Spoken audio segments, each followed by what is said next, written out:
Reste maintenant à calculer, à exprimer la variation du vecteur UR en fonction du temps.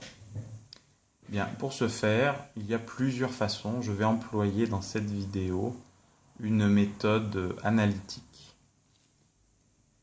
Donc, je vais vous rappeler l'expression de UR en fonction des vecteurs unitaires EX et EY utilisés en coordonnées cartésiennes.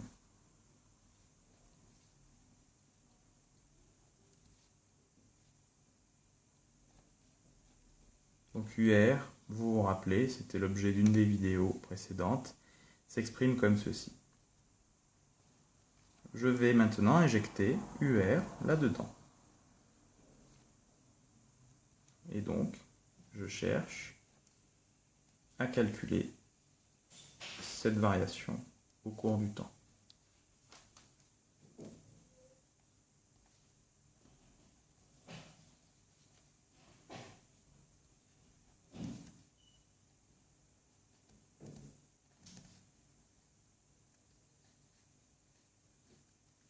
C'est le produit, c'est la somme, la dérivée de la somme de deux termes, donc ça va être la dérivée, la somme des dérivés.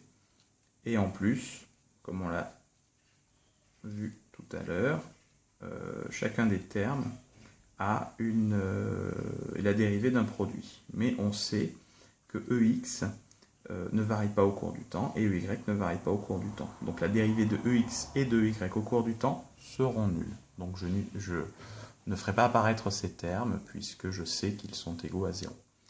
Donc ceci, je peux directement l'écrire.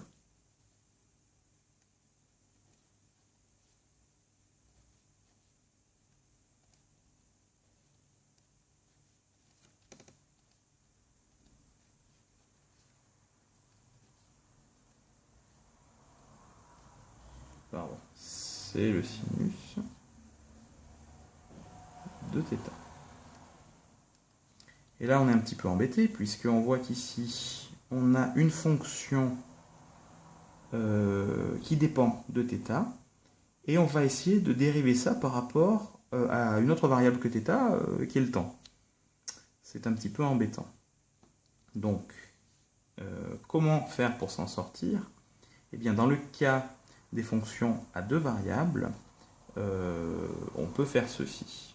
On ne pourrait pas le faire pour trois variables par exemple, mais ce n'est pas au programme du cours de physique newtonienne, donc je ne vous en parle pas. Mais si jamais vous vouliez trouver l'expression de la vitesse en coordonnées sphériques, ce que je vous montre maintenant est inexact. Il faudrait utiliser ce que l'on appelle les différentiels en mathématiques, mais ce n'est pas le point de ce cours. Donc là, je vais vous montrer la petite astuce.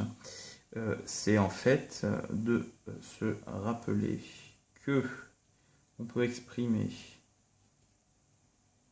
ceci comme cela.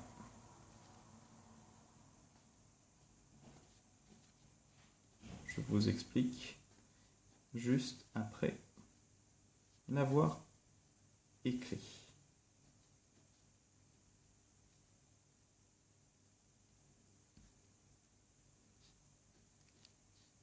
J'ai fait apparaître ce que l'on appelle dθ, donc une petite variation d'angle.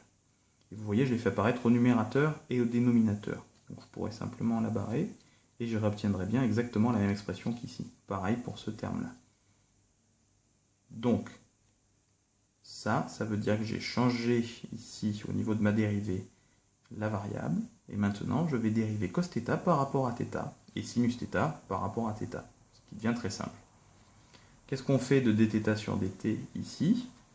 En fait, ça, on a toujours la même notation. On va prendre ce qu'il y a là, θ, et on lui met un point dessus. Ça veut dire que c'est la dérivée par rapport au temps de θ. Et la dérivée du cosinus d'un angle, ça, j'espère que vous le savez. La dérivée du cosinus θ, cosinus x, ça va être moins sinus de l'angle. Donc moins sinus x, donc ici moins sinus θ.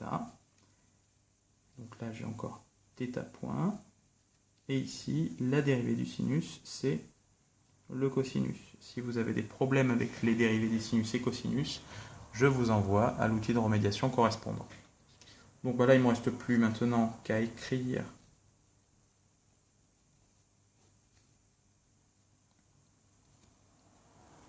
l'expression de cette variation de vecteur en fonction du temps.